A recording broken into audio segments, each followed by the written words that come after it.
Hello guys, welcome our channel. और आ चुके हैं हम एक और नई वीडियो के साथ। तो आज की वीडियो में हम बात करेंगे रामायण के एक मुख्य पात्र के बारे में जिसने सब कोई हरा सकता था। वह किसी भी व्यक्ति को या किसी भी योद्धा को हरा सकता था। भगवान श्री राम ने भी खुद उसे पीछे से वार किया था। ऐसा क्यों किया था? क्या थी उसमें ऐसी शक्तियाँ? जी हाँ दोस्तों, आज हम बात करेंगे बाली के बारे में और उसकी शक्तियों के राज के बारे में। तो चलिए गाइस, शुरू करते हैं आज की अपनी इस वीडियो को। बताते हैं आपको कि बाली की शक्ति का राज क्या है।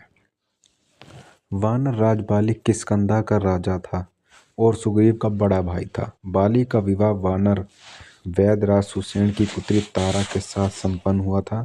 तारा एक अप्सरा थी। बाली को तो तारा किस्मत से ही मिली थी। बाली के आगे रावण की एक नहीं चलती थी।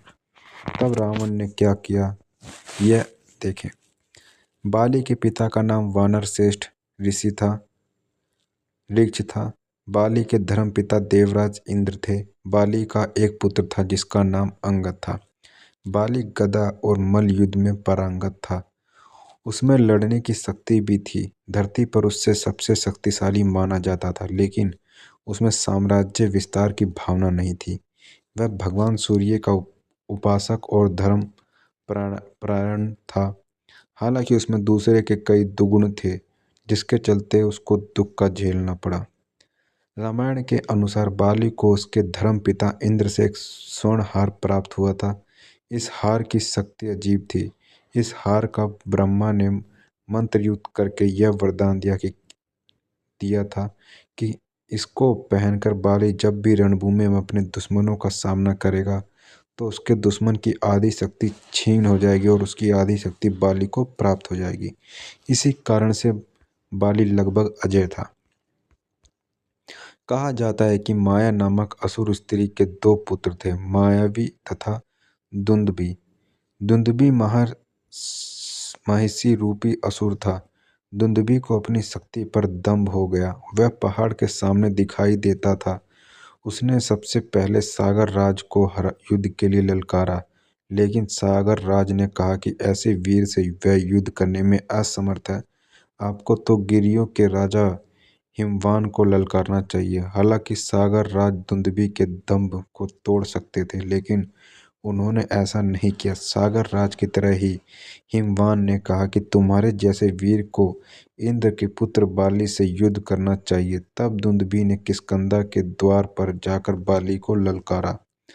बाली ने तो पहले ही दंभित दुंदुभि को समझाने की कोशिश की, परंतु जब वह नहीं माना तो बाली ने दुंदुभि को बड़ी सरलता से हराकर उसका वध कर दिया। इसके पश्चात बाली ने दुंदुभि के निर्जीव शरीर को उछालकर एक ही झटके में 1 योजन दूर फेंक दिया। शरीर से टपकती रक्त की बूंदें महर्षि मतंग के आश्रम में गिरी, जो कि ऋषि मूर्ख के पर्वत में स्थित थी। क्रोधित मतंग ने बाली को श्राप दे डाला कि यदि बाली कभी भी उनके आश्रम के 1 योजन के दायरे में आया तो वह मृत्यु को प्राप्त हो जाएगा। इसी कारण बाली कभी भी ऋषि मूर्ख पर्वत पर कभी भी नहीं जाता और सुग्रीव ने बाली से बचने के लिए यही शरण ली थी। मायावी का वध। स्त्री के कारण ही बाली का दुंदुभि के भाई मायावी से बैर हो गया। एक बार आधी रात्रि में किष्किंधा के द्वार पर आकर दुंदुभि के भाई मायावी ने बाली को युद्ध के लिए ललकारा। बाली तथा सुग्रीव उससे लड़ने के लिए ले गए। दोनों का आता देख मायावी वन की ओर भागा तथा एक गुफा में छिप गया। बाली सुग्रीव को गुफा के पास खड़ा करके स्वयं गुफा में घुस गया और युद्ध करते करते गुफा के अंदर से आवाज आई तो सुग्रीव को लगा और रक्त की कुछ बूंदें बाहर आई तो सुग्रीव को लगा कि बाली की मृत्यु हो चुकी है। उसी समय सुग्रीव ने गुफा को पत्थरों से ढक दिया और अपने राज्य को आकर बता दिया कि बाली की मृत्यु हो गई। तभी सभी ने सुग्रीव को अपना राजा घोषित किया। कुछ समय बाद बाली गुफा के अंदर से बाहर निकला और उसने देखा कि सुग्रीव राजा बन गया है, तो उसने सुग्रीव को अपने राज्य से निकाल दिया और उसकी पत्नी को अपना सेवक भी बना लिया।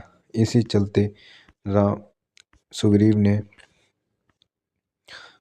छुपने के लिए पर ऋषिमंद के पर्वत पर जाके छिप गया। और उसके बाद उन्हें राम जी मिले और उन्होंने अपनी सारी राम जी को कहानी बताई कि उनके साथ क्या क्या हुआ। फिर राम जी ने उनकी मदद की और सुग्रीव को उनका राज्य दिलाया और उन्हें फिर सुग्रीव ने उनका साथ दिया।